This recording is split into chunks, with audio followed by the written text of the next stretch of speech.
Ating pong pag-aaralan ay patungkol po sa kamatayan. Yes, yan po ang katotohanan, no?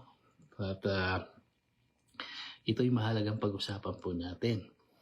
Maaring tayo ay natatakot mamatay, pero dapat po nating harapin ito at dapat nating malaman kung ano ba ang sinasabi ng salita ng Diyos patungkol sa kamatayan. Last year o a year ago, marami na tayong mga mahal sa buhay na nawala na or namatay na. Maraming mga politicians, maraming mga celebrities, maraming mga kaibigan tayong pumanaw na, mga mahal din sa buhay. Okay? So, kung iisipin natin, no, ang kamatayan ay wala sa edad, no? Wala sa lakas ng pangatawan. Ang kamatayan ay dumarating kahit kanino. Diba? Ano ang sabi ng Hebreo or ng Hebrews 9:27? As it is appointed unto man once to die. Okay, appointed daw tayo, talagang mamamatay. And after this, meron pang judgment. Okay? So para hindi tayo matakot and how we can overcome the fear of death, ay ating alamin kung ano ang sinasabi ng Panginoon sa kanyang mga salita. Okay? So bago po ang lahat, tayo muna sumandaling manalangin. Dakilang Diyos, amang banal, aming Panginoon, kami po'y lumalapit sa iyo. Kasama po ang mga narito sa live video on the other screen. Kay humingi po ng gabay, ng karunungan, pangunawa, upang ang pag-aaral po namin ito ay amin pong maintindihan. Tulungan nawa kami ng banal na Espiritu na marinig ng malinaw ng iyong mga mensahe sa araw po ito. Maraming salamat po. Pagpalain mo ang iyong mga salita. In Jesus' name I pray. Amen. Amen. So yan, no? Gaya ng ating tanong, paano ba natin mapapagtagumpayan ang takot sa kamatayan? Itong topic na to ay napakahalaga at ito'y magbibigay sa atin ng confident yan na tayo ay magiging ready pagdating ng araw. Hindi nga lang dapat pagdating ng araw, dapat anytime today. No, we'll never know what comes tomorrow. Kaya dapat lagi tayong maging handa. Okay? Ano ba ang sabi ng Santiago 4:16-17? Di ba? Ang sabi doon, or ng James 4:16-17, na tayo daw ay our life is like a mist. Okay? Or like a fog in the morning. Nandyan sandali, pero in a while, mawawala na. Parang aso lang, no? Parang usok ng sinaing ang ating buhay. Akala natin mahaba ang buhay natin, ano? Ngayon nga, meron tayong dalawang kakilala, no? Isang pastor at isang kaibigan ng namatay dito po sa aming lugar, sa Winnipeg. Okay? Isipin nyo, nung nakaraan lang, namatay ang aking lola. Okay? So, she's 100 years old nung siya namatay. Okay? Medyo mahaba-haba kung titignan natin. But hindi talaga tayo mabubuhay ng pangwalang hanggan dito sa lupa. Pero pwedeng pangwalang hanggan doon sa piling ng Panginoon.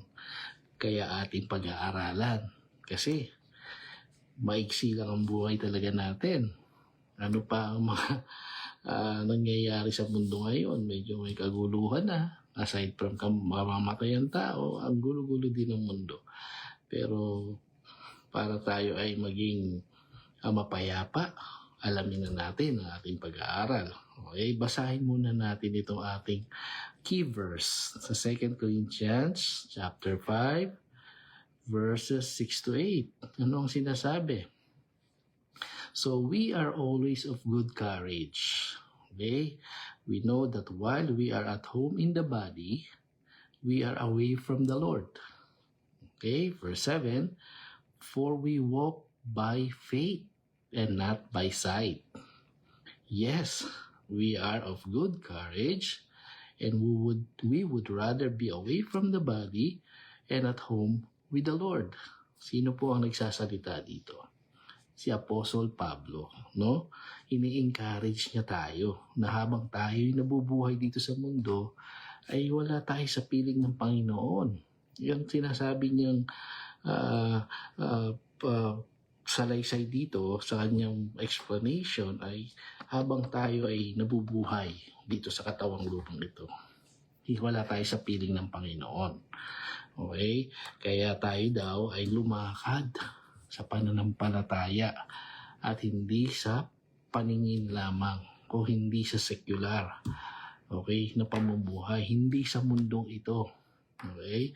So yes, we are of good courage, okay, and we would rather be away from the body and at home with the Lord. Alam niyo si Apostle Pablo, talagang napaka-devoted niya, talagang napaka-faithful na apostle or disciple ng Panginoon. Excuse me. Kasi nga, right after niyang magkaroon ng encounter sa Panginoong Jesus, nagbago ang lahat. He was then a Saul, the persecutor, and then naging Paul, the preacher. Diba? Naging tapat siya sa Panginoon. So ito ang sinasabi niya, na kung tayo ay habang nabubuhay dito sa lupa, wala tayo sa Panginoon. Pero tayo sumampalataya sa Panginoon, okay, na tayo matapos mawala dito sa katawang ito, ay tutungo tayo sa kanyang piling, sa tahanan ng Diyos doon sa langit. Okay? So as we go and continue, sinasabi po rito, even the most secure or devout believer can have occasions when he fears death.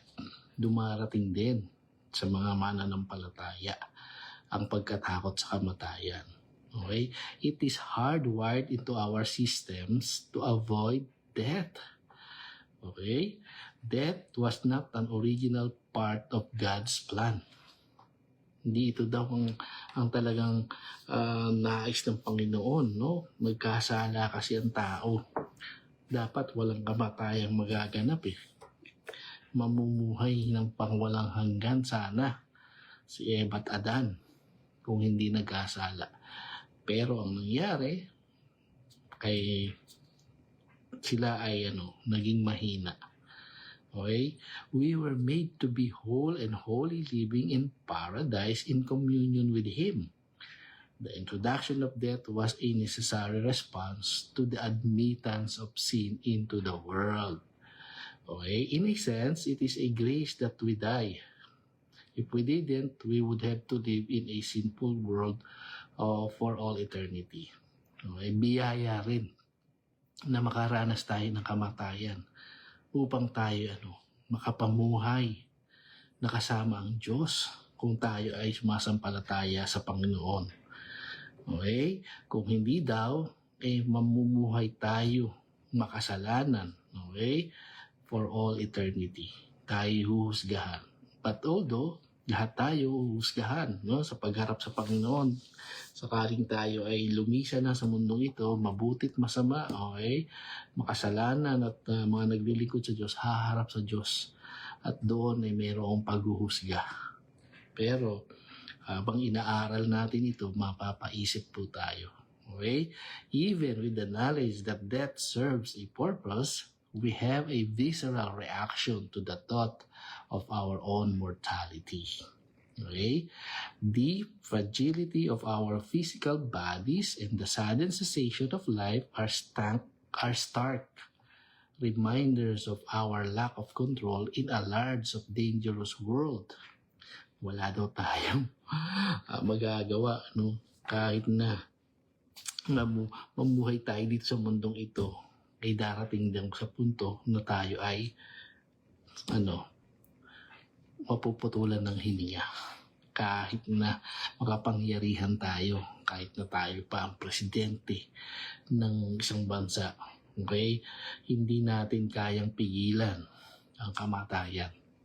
Okay? We do have the great hope that He who is in us, sino yun? Ang Panginoong Jesus, is greater than He who is in the world. Sino yung nasa mundo ito? Si Satanas. Okay? Ang Diyos ay mas makapangyarihan. Okay?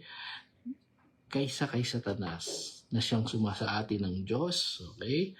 He who is in us, kung tayo nasa Panginoong Jesus, nasa panig ng makapangyarihang Diyos, ay walang makakatalo sa Kanya. Okay? Kahit pa si Satanas, wala siyang magagawa. And the one who loves us did go to prepare a place for us so we could join Him someday. Okay? Kung tayo ay patuloy na sumasampalataya sa Panginoong Jesus, okay, at minamahal natin siya, siya daw ay mayroong inihanda sa atin, sa kanyang mga minamahal. Ano yung inihanda ng Panginoong Jesus para sa atin? John 14:2. Basahin natin. In my Father's house are many rooms. If it were not so, would I have told you that I go to prepare a place for you? And I will receive you to be with me. Yan ang sabi ng Panginoong Jesus sa John 14. Okay? Chapter 2. Chapter 14 verse 2, sorry. Okay, mayroon siyang inihanda sa atin. Lumisan man tayo sa mundong ito, meron tayong uuwiang tahanan sa piling ng makapangyarihang Diyos forever and ever. But in overcoming a fear of death, it might help to consider the following. Meron tayong mga points dito na dapat daw nating maintindihan para yung ating pagkatakot sa kamatayan ay maisa-isang tabi natin yan. At anytime na kunin tayo ng Panginoon or malagutan tayo ng hininga, we don't have the fear. Okay? We would be happy, okay, leaving this planet. Ano ang una? First, what is the actual fear that we face? There are several aspects of death that can potentially cause fear. Fortunately, God has an answer for each of them. Marami man tayong kinatatakutan dahil nga hindi natin alam ang sagot ng Panginoon kasi hindi natin inaalam eh.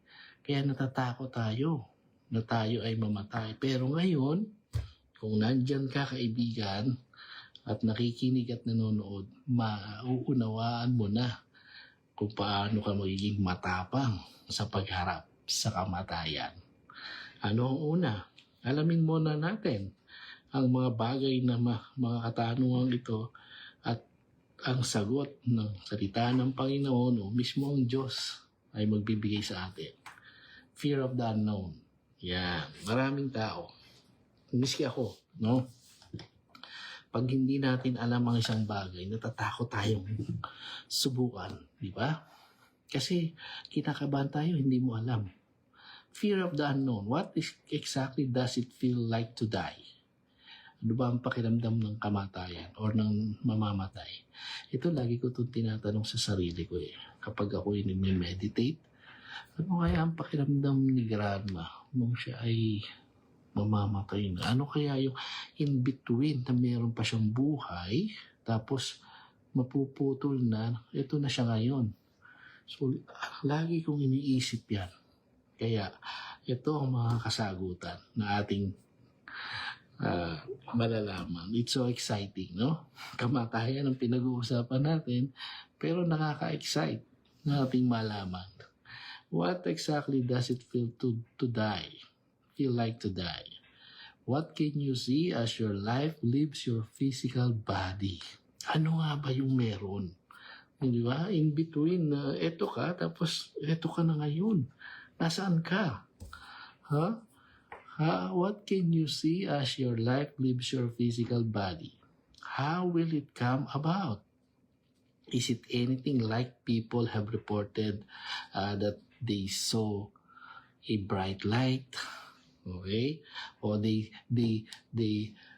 see their relatives or someone who passed away already na sinusundo daw sila, ganun. Totoo ba yun?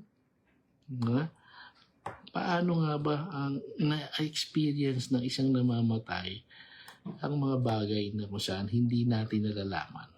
Kasi yung nagkukwento lang na nakita nila yung maliwanag na maliwanag at saka nakita nila yung mga mahal nila sa buhay, ay yun yung parang namatay lang in seconds, di ba? Yung parang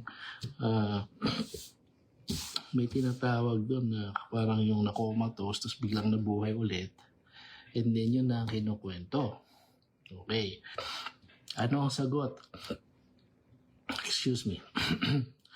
No one knows for certain what it feels like to die. Walang nakakaalam. Okay? Kasi yung namatay, hindi na makakabalik eh. Wala na siyang chance to go back to life kung namatay siya. Totally. Diba? Ang sabi nga nung parable of the rich man and Lazarus, nakikiusap yung mayaman na namatay kay Lazarus. Sabay silang namatay ni Lazarus eh. Gusto niya sana pabalikin si Lazarus eh. Pero sabi ni Abraham, wala na, hindi na pwedeng bumalik ang namatay na sa buhay. So kaya, no one knows for certain what it feels like to die. But the Bible does describe what happens. Okay?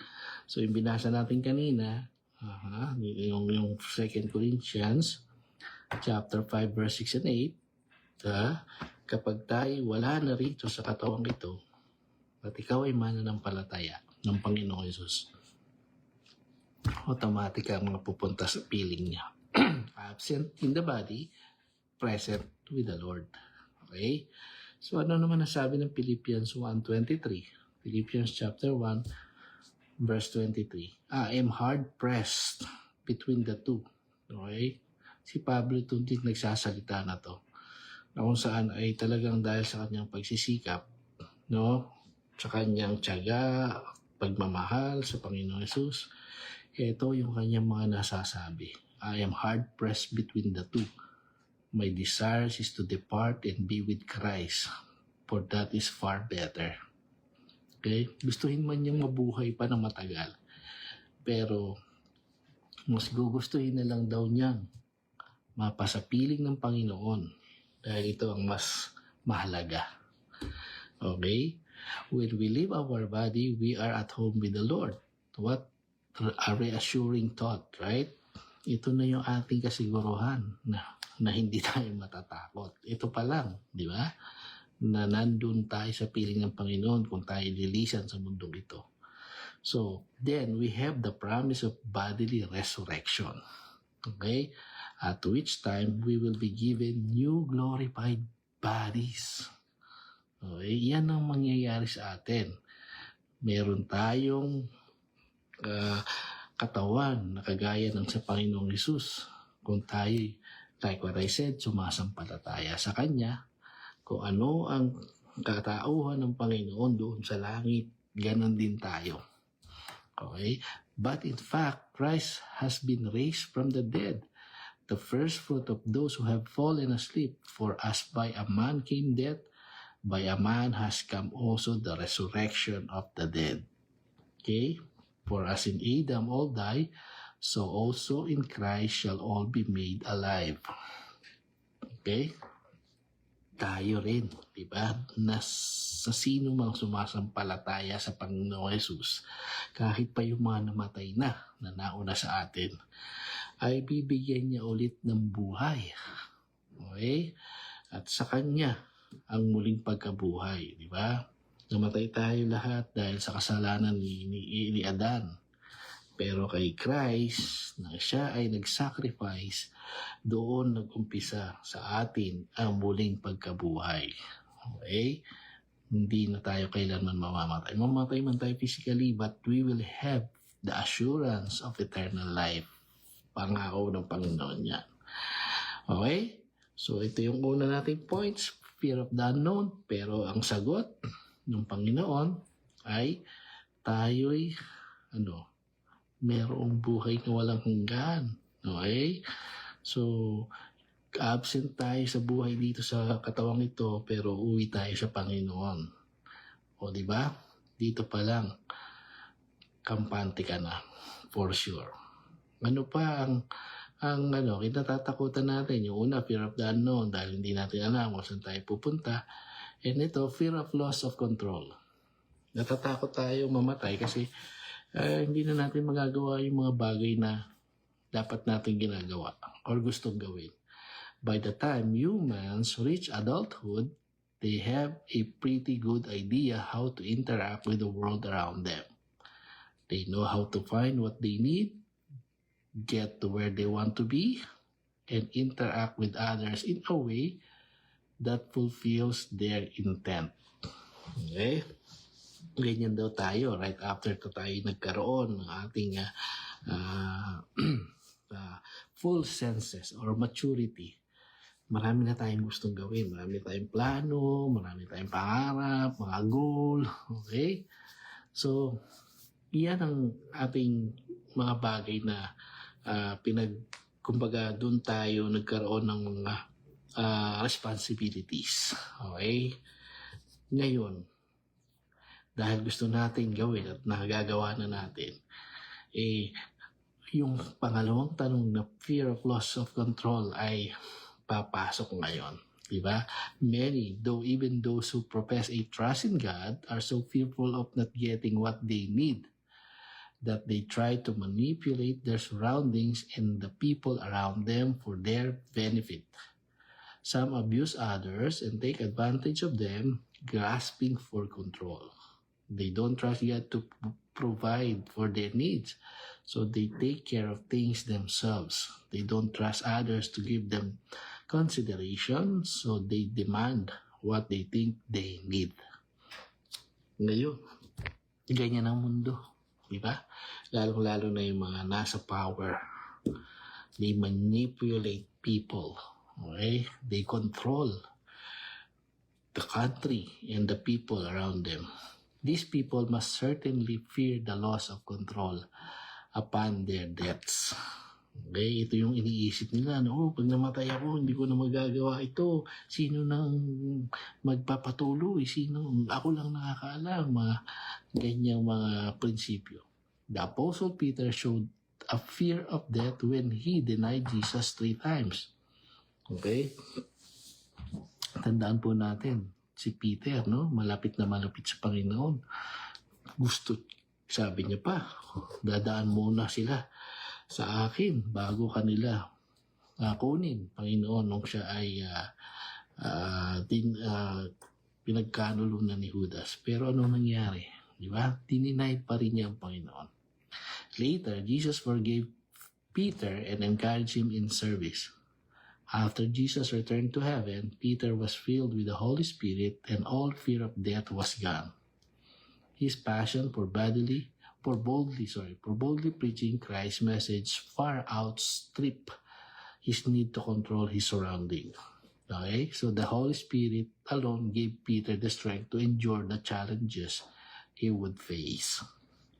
Ganyan ang nangyari kay Peter, Matapos niyang idinay ang Panginoon, nagsisi naman siya at pagkatapos yun ay ginamit siya ng Panginoon at lahat ng kanyang pagkatakot ay nawala.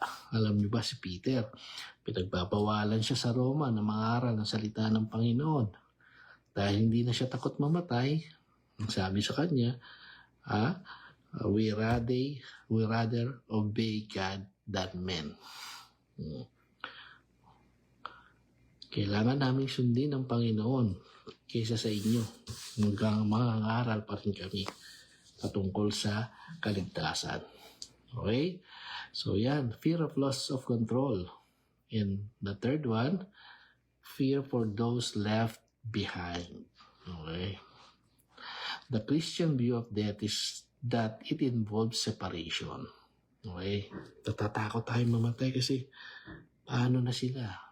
Let's say for example, may mga anak tayong maliliit pa. Paano na sila? Sino mag-aalaga sa kanila, di ba? Meron kang mga bagay na kayamanan or anong paman. Paano na yun? Okay? So, ultimate death is eternal. Okay? Ultimate death is eternal separation from God. eternal separation from God. Kung hindi ka believers, kung hindi ka naniniwala sa Diyos, mahihiwalay ka sa Kanya. Okay? Doon ka sa lugar na kinalalagyan ng mayaman na umiiyak siya kay Father Abraham na siya ay tulungan dahil nahihirapan siya sa lugar na yon at mainit. Okay? So, ganyan din ang mangyayari sa atin. We will be ultimately separated from God.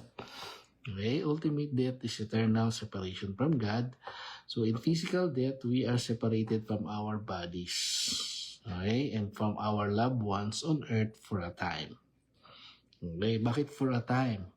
Kasi kung ang mamahal natin sa buhay at ikaw ay mananampalataya ng Panginoon at nauna ka, may iwan mo sila for a moment. Afterwards, magkikita-kita ulit kayo.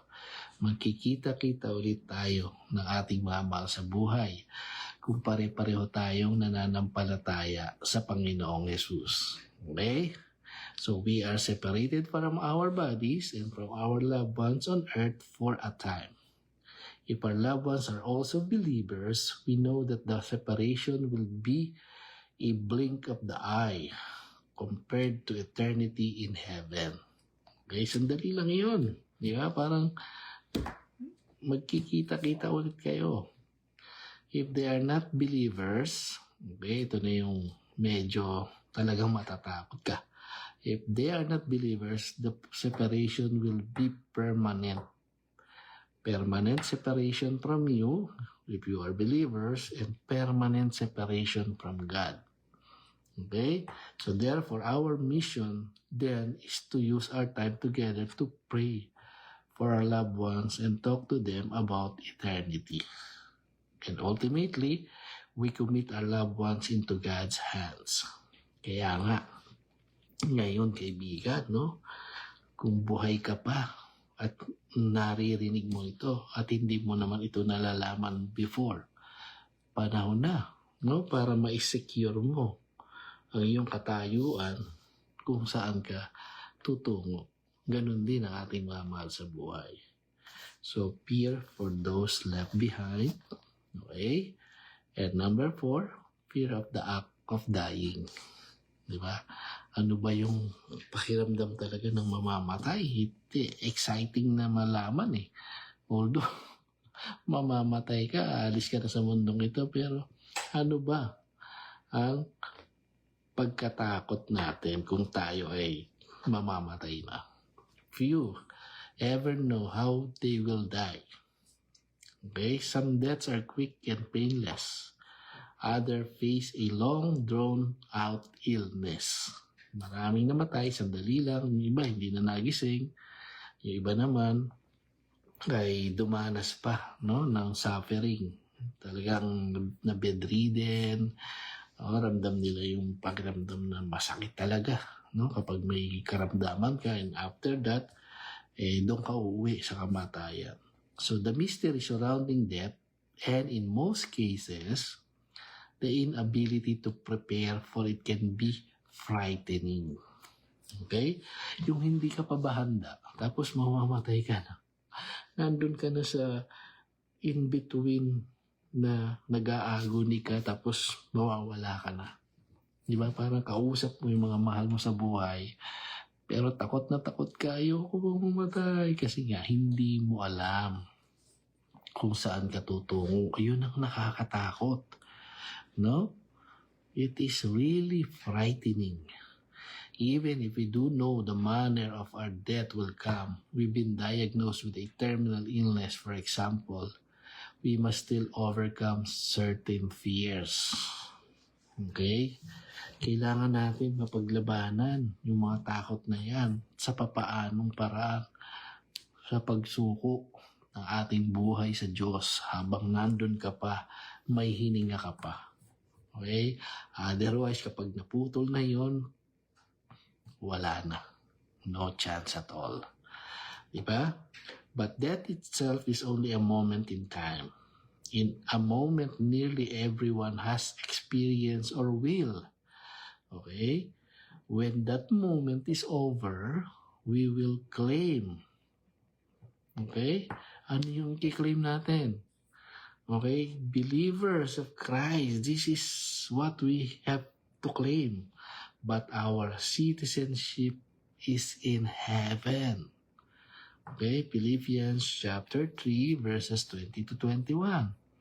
And we eagerly await a Savior from there, the Lord Jesus Christ, who by the power that enables Him to bring everything under His control will transform our lowly bodies so that they will be like His glorious bodies. This is it. Di ba? Hindi tayo taga rito sa mundong ito. Our citizenship is in heaven. Hindi nalalaman ng marami ito. Kailangan nating maintindihan. Kaya, we are all temporary, living in this planet.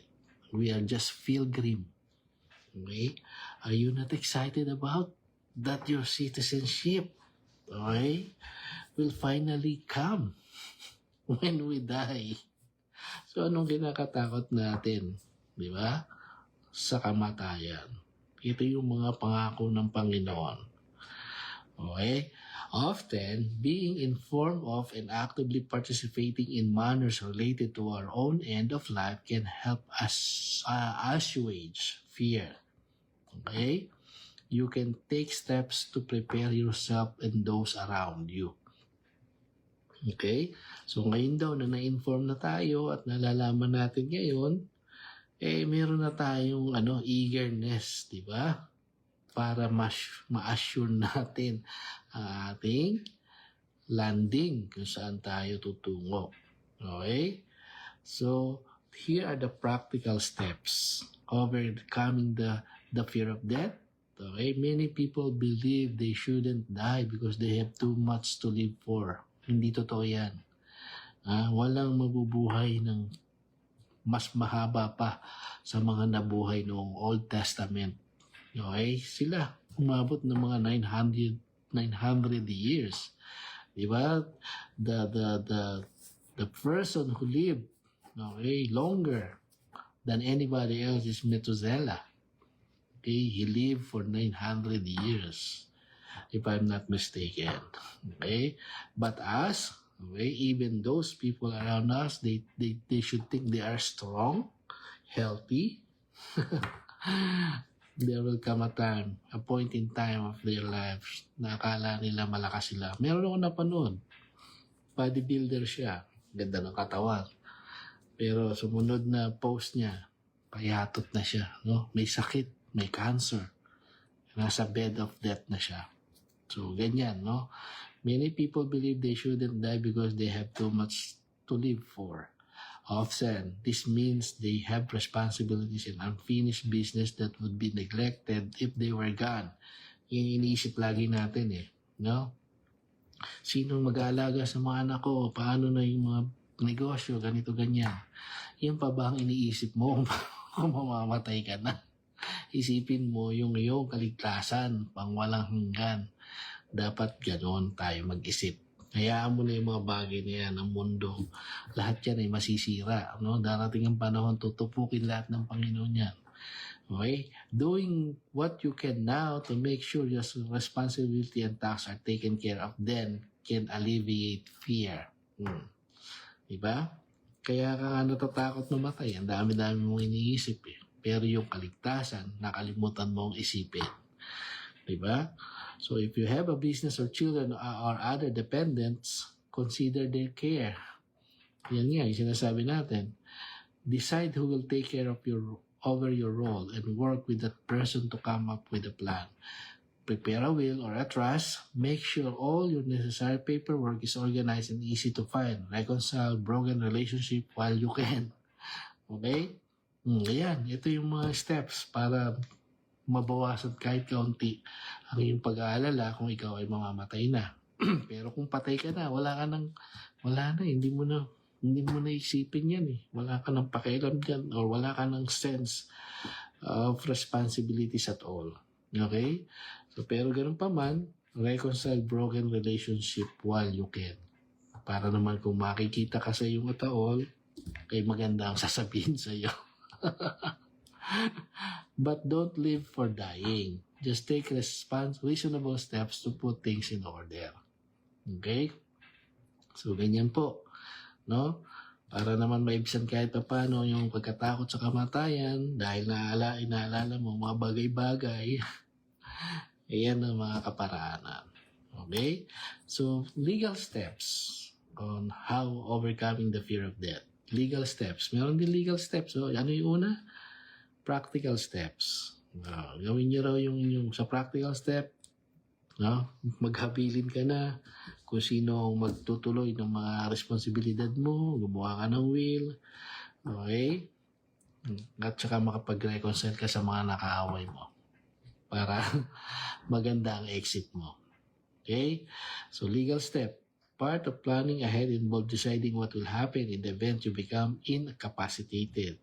It's possible that during the course of an illness or injury, you lose control of the situation and be unable to make your wishes known.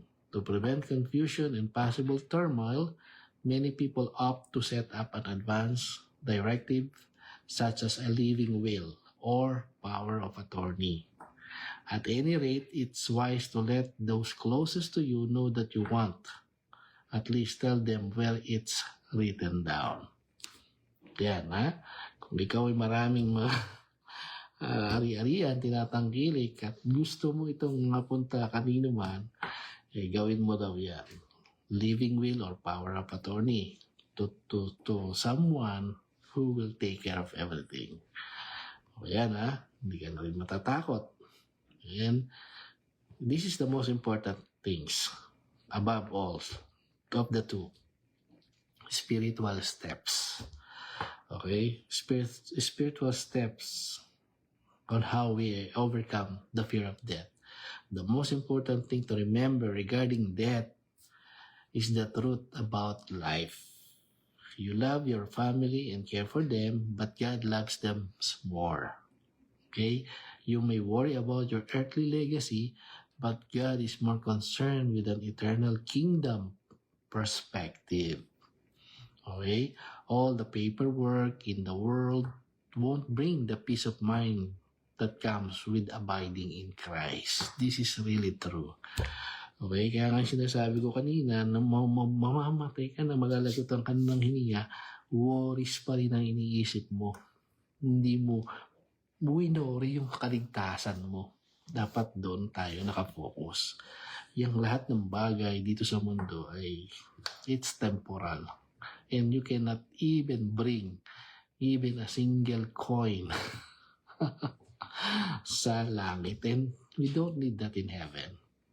Okay? So living in this world, it's difficult to keep in mind that this is just a temporary condition. Okay? 1 John 2:15 to 17. Let us read. Do not love the world or the things in the world. If anyone loves the world, the love of the Father is not in him. For all that is in the world, the desires of the flesh, the desires of the eyes, and the pride of life, is not from the Father, but is from the world. And the world is passing away. Take note, passing away, mawawala itong mundong ito, along with its desires. But whoever does the will of God abides forever. Pero ang sumusunod sa Panginoon, pangwalang hanggan na makakasama niya. Okay?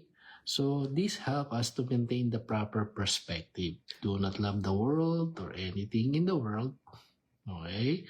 If anyone loves the world, the love of the Father is not in them. For everything in the world, lust of the flesh, lust of the eyes, and the pride of life, comes not from the Father, but from the world. The world and its desire pass away, but whoever does the will of God lives forever. Staying in the truth of God's word and believing what He says about us and the world around us will give us the proper perspective and take away fear. Yeah. Okay? So matatakot ka pa ba kapag ito ang mga bagay na sinasabi ng Panginoon sa atin? Na na kapag tayo uuwi na sa Kanya, ay nakahanda na ang ating mga tirahan doon sa piling niya. At meron kang glorified bodies, di ba? So, anong kakatakot mo? Kaya nga si Pablo, sabi niya, I rather be with Christ. Okay? Gusto niya, to live is Christ and to die is gain. Yan ang sabi din ni Apostle Paul. So therefore, tayong mga nananampalataya sa Panginoon Jesus, we should be excited in exiting this world. Diba? Dapat hindi tayo matatakot talaga. Ang matatakot lang siguro yung mga hindi naniniwala kay Kristo. Okay? In overcoming the fear of death, we cling to 1 John 3:1-2. See what great love the Father has lavished on us, that we should be called children of God. And that is what we are. We are children of God. Kaya huwag kang matakot. Okay? The reason the world does not know us is that it did not know Him. Dear friends, now we are children of God, and that we will be has not yet been made known, but we know that when Christ appears, we shall be like Him, for we shall see Him as He is. Wow! Makikita na natin daw ang Panginoon sa sandaling dumating yun sa atin na siya. Di ba? Hindi kayo excited? Kaya itong mundong ito, hindi ito ang the right place for us. Merong linihanda ang Panginoon para sa kanyang mga anak. Tandaan po natin yan. Okay? So nawa, naintindihan mo ito. Napakinggan mong mabuti. At mawala ang takot mo pagdating ng oras na ikaw ay bawian ng buhay. Anytime today. Tomorrow, hindi tayo nakakatiyak. Magandang malaman natin ito, mga kaibigan. Okay? So I hope you've been blessed. At kung na-bless ka, paki-follow naman, i-share na rin, at i-heart. God bless everyone. Until next, Brother Joey with you. Bye-bye.